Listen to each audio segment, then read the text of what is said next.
Mr. Brown, Siggy was awarded a knighthood for services to industry by Harold Wilson in 1976.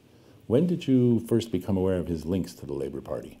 Oh, when I became a Member of Parliament in the 1980s, I think everybody knew Siggy for what he did and what he achieved and what he stood for. You've got to remember that this is a towering personality who was responsible for building the relationships between the Vatican and Israel. Played a huge part in the papal recognition of Israel, played a huge part in getting a Roman Catholic presence at Auschwitz, played a huge part in simply bringing the faiths together. And for that, he's got a legendary status. Then, of course, his interest in the social responsibility of business, in fairness, in business ethics. It's almost an extension of his work on Interfaith, but it's a very important part of it. And I think his support for a responsible way of running the economy, let's be honest, if we'd listened to these voices and they'd had more impact in the 80s and 90s, perhaps we might not have been in the kind of crisis we had in 2008. When did you first meet Siggy, and what were your first impressions? I think it was in the early 1980s. I became a Member of Parliament in 1983. There was quite a few of us who were young Members of Parliament wanting to see how things could change and get better. Siggy, of course, had these huge international connections, but he had a commitment to a social responsibility in the way we ran the economy, and I think that's what became known to a lot of us. And I think that's how he'll be remembered, not just for his work on Interfaith, but his work in championing the social responsibility of business and enterprise. Siggy has been a long-term member of the Fabian Society and supporter of New Labour. How much did you value his contribution in those early years? I think in the 1980s, after the experience of the 1970s and the difficulties that government had, attracting business support was a huge issue. It was a huge concern for us as younger members of Parliament. It was a huge issue for Neil Kinnock as he tried to rebuild the Labour Party. And to have a businessman of the status of Siggy supporting the Labour Party in its difficult times as well as in its good times, there maybe were plenty of people who were prepared to come to us when we were winning. But people who were prepared to support us when we were trying to get ourselves in a position to win was incredibly important, and it's to his credit that through that thick and thin of defeat and difficulty, he was supporting us.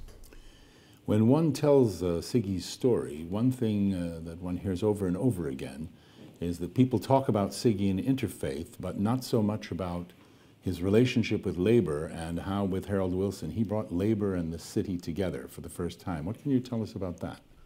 Well, Harold Wilson, of course, was a great leader of the Labour Party who had to bring Labour back from 13 years out of power. And he needed the support of people in business and people in the city who wanted to show that the modernisation of the British economy could not be achieved other than through the kind of policies that Harold Wilson and others were supporting. And I think it was to Siggy's credit that he saw the difference that Harold Wilson and his modernising policies could make.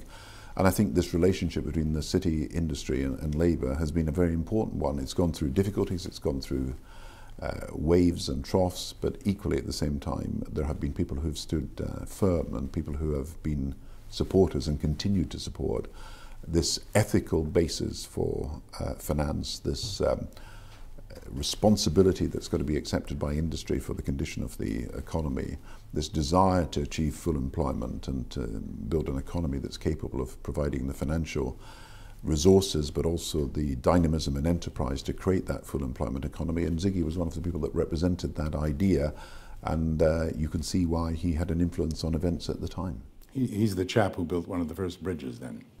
I think to build bridges has been very much part of Siggy's life, hasn't it? To build bridges between the different faiths, to build bridges between different nations, and to build bridges between, if you like, people who were fighting a rather sterile war for territory between market and state, between public and private sectors. Siggy was able to see you had to bring them together. You couldn't have them in a war for territory that was actually, in the end, something that was sterile. And he found the way to bring them together.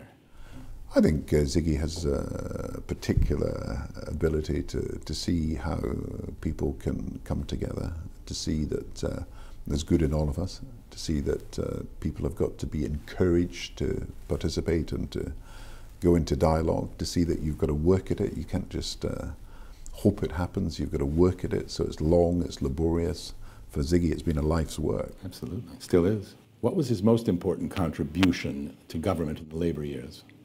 Well, I think people will remember Siggy for his interfaith work, and I think that must never be forgotten. Because even when you're talking about government and you're thinking about the running of an economy or something like that, you've got to also think about government having relations with other countries, building up relationships across the face, and he's been very important to that. As far as the economy is concerned, I think it's very important to recognise that if someone stands for responsibility in finance and continues to stand for that, and therefore builds his life's work and his life's mission around responsible finance, then that is going to have a big influence on our society. And as I say, I think the bigger the influence should have been, the better we would have had a chance of avoiding some of the pitfalls that we've got into in recent years. Siggy received the first lifetime achievement for responsible capitalism. There's an awful lot of talk about all that now these days. Would you say he was a man somewhat ahead of his time in terms of the fusion of social democracy and responsible capitalism? Enlightened business? Siggy's received many honours, and I think his knighthood from our monarch, his papal knighthood, these are two awards. There's very few people that have won both a knighthood from their own country and a papal knighthood in the way that he's done. And of course he's won many other honours for his interfaith work. I think he would value, and I think everybody else would value, the award he won more recently for his lifetime work in supporting responsible capitalism.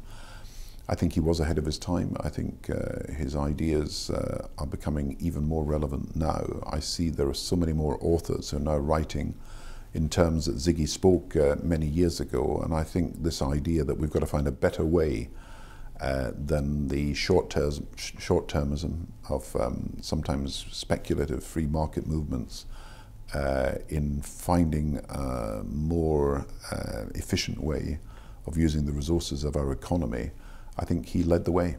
In your new book, 2025, Shaping the New Future, to be published in November, I believe, you refer to a number of revolutionary changes to take place in our world, and one of them being the restoration of ethics.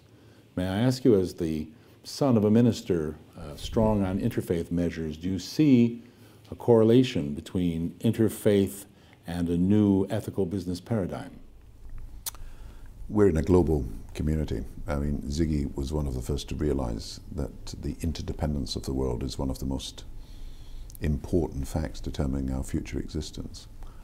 If people don't find a way of understanding each other across the faith, then the difficulties, the dangers, the risks, the divisions could become intolerable.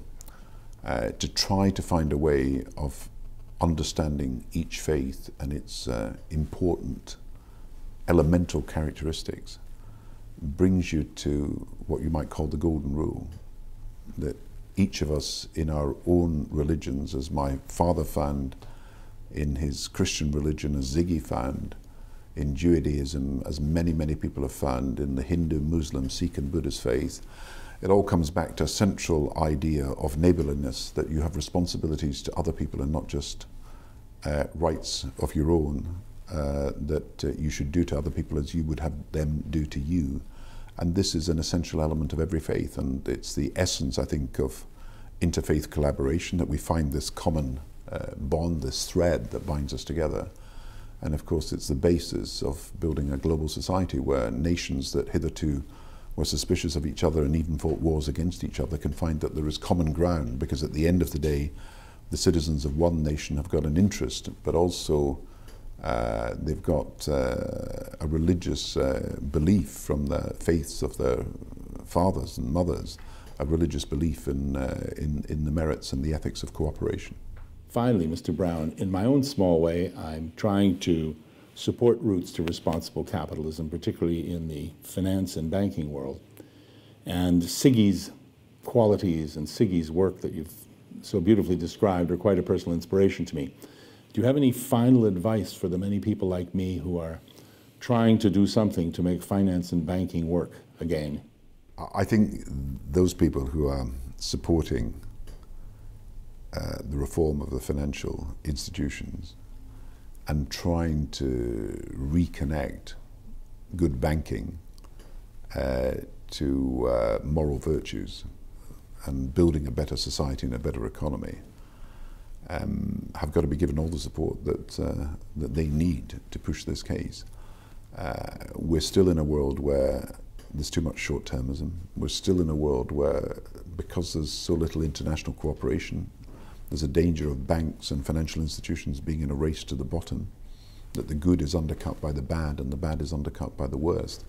And therefore we need people who are prepared to speak up and say, look, you need a minimum set of global financial standards, and you need to prevent any race to the bottom on the part of one nation's banks or institutions against the other.